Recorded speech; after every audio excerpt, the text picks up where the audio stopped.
नहमदुहु व नुसल्ली व नुसल्लिम अला रसूलिहिल करीम अम्मा बाद फ़अऊज़ु बिल्लाहि मिनश्शैतानिर रजीम बिस्मिल्लाहिर रहमानिर रहीम।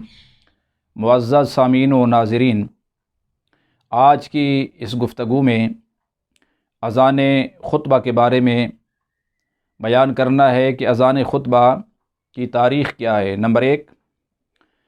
और दूसरी बात यह है कि अज़ान खुतबा का महल और मौका क्या है कि किस जगह खड़े होकर वो अज़ान पढ़नी चाहिए।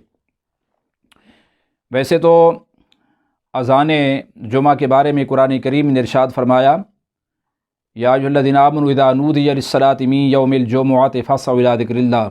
ऐ ईमान वालों कि जब नमाज के लिए बुलाया जाए तो तेज़ी के साथ चलकर आ जाओ अल्लाह की इबादत की तरफ। ज़िक्रुल्लाह से मुराद सलात जुमा है। और बै शिरा को छोड़ दो। ये शरई मसला है कि पहली अज़ान होने के बाद ख़रीद व फ़रोख्त, बै शिरा, मामलात, तमाम तर मामलात ज़िंदगी को तर्क करना है। फ़ुक़हा ने लिखा कि जब पहली अज़ान हो जाए तो तरकन्नासु अलबैया व शिरा, बै शिरा को छोड़ दिया जाए, व तवज्जहू इलल जुमुआ, तो नमाज जुमा की तरफ लोग मुतवज्जे हो जाएँ। फ़इज़ा साइदल इमामुल मिंबर जालसा व अज़्ज़नल मुअज़्ज़िनूना बैना यदयिल मिंबर। फरमाए कि जब इमाम मिंबर पर चढ़कर बैठ जाए तो उस वक्त मुअज़्ज़िन मिंबर के सामने अज़ान कहे। और सामने से मुराद क्या है? सामने से मुराद बिल्कुल मिंबर के पास नहीं है, बल्कि मिंबर की सीध में खड़े होकर मस्जिद के दरवाज़े पर वहाँ अज़ान कही जाए।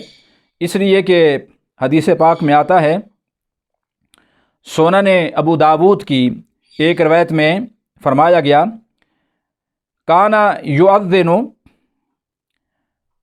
बैना यदै रसूलिल्लाह सल्लल्लाहु तआला अलैहि वसल्लम इज़ा जालसा अलल मिंबर यौमल जुमुआ अला बाबिल मस्जिद व अबी बकरिन व उमर। नबी पाक सल्लल्लाहु तआला अलैहि वसल्लम का मुअज़्ज़िन हुज़ूर सल्लल्लाहु तआला अलैहि वसल्लम के सामने अज़ान पढ़ता था। कब? इज़ा जालसा अलल मिंबर यौमल जुमुआ। फरमाते हैं कि जब हुज़ूर सल्लल्लाहु तआला अलैहि वसल्लम मिंबर पर बैठ जाते तो उस वक्त मुअज़्ज़िन हुज़ूर के सामने मिंबर के सामने खड़े होकर अज़ान पढ़ता। मकाम क्या था, महल क्या था कि जहाँ अज़ान खुतबा दी जाती। फरमाते हैं अला बाबिल मस्जिद, मस्जिद के दरवाज़े पर। पता चला कि मिंबर के पास तो खड़े होकर नहीं पढ़नी चाहिए, मस्जिद के दरवाज़े में खड़े होकर पढ़ने। और यही तरीक़ा और ये मामूल हज़रत अबू बकर सिद्दीक़ रज़ी अल्लाह तआला अन्हु के दौर में भी रहा और हज़रत उमर के दौर में भी यही रहा। नबी पाक सल्लल्लाहु तआला अलैहि वसल्लम के ज़माने में ये अज़ान खुतबे की अज़ान ही होती थी और यही अव्वल आखिर अज़ान है। इसके अंदर नबी पाक सल्लल्लाहु तआला अलैहि वसल्लम इस अज़ान के बाद अपना खुतबा इरशाद फरमाते, जिसको हम खिताब कहते हैं। ये जो पहली अज़ान है ये दरअसल दूसरी अज़ान है, यानी मशरू होने के एतबार से और अदा करने के एतबार से ये बाद में है और जो अज़ान खुतबा है वो पहले है।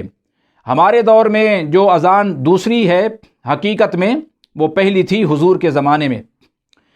और लोगों में जब सुस्ती पाई गई और लोग ज़्यादा हो गए तो यहाँ तक के बाज़ार के अंदर, सूक़े मदीना के अंदर भी अज़ान का एहतमाम किया गया। फरमाते हैं कि जब लोगों की कसरत हो गई, वकासुरन नासो अमर बिल अज़ान सालिस व उज़्ज़िन बिही अला ज़ौरा। सैयदना उस्मान गनी रज़ी अल्लाह तआला अन्हु के दौर में जब लोगों की कसरत हो गई और लोगों के अंदर सुस्ती और काहिली महसूस होने लगी तो आपने फिर सूक़े मदीना, ज़ौरा जो मदीने शरीफ का बाज़ार था, उसके अंदर भी एहतमाम कराया ताकि लोगों को पता चल जाए कि नमाज जुमा का वक्त हो चुका है।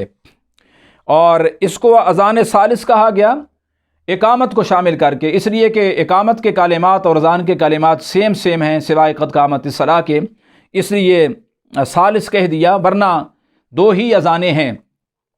हम जो अज़ान पहले देते हैं ये हकीकत में बाद की अज़ान है और उस्मान गनी रज़ी अल्लाह ताला अन्हु के दौर में शुरू की गई اور جو اذان خطبہ ہے وہ پہلی اذان ہے جو کہ نبی پاک صلی اللہ تعالیٰ علیہ وسلم کے دور سے مشروع چلی آ رہی ہے۔ اور جہاں تک خرید و فروخت کے چھوڑنے کا اور معمولات زندگی کے ترک کرنے کا تعلق ہے، وہ پہلی اذان کے ساتھ ہے کہ جیسے ہی پہلی اذان ہو اس وقت خرید و فروخت چھوڑ دی جائے، اس لیے کہ پہلی اذان کے بعد اگر بیع شراء کریں گے، خرید و فروخت کریں گے تو شرعی طور پر یہ ناجائز ہوگا اور مکروہ تحریمی ہوگا۔ امید ہے کہ آپ کو نفس مسئلہ سمجھ میں آ گیا ہوگا۔ اللہ تعالی ہمیں عمل کی توفیق عطا فرمائے۔ وما علینا الا البلاغ۔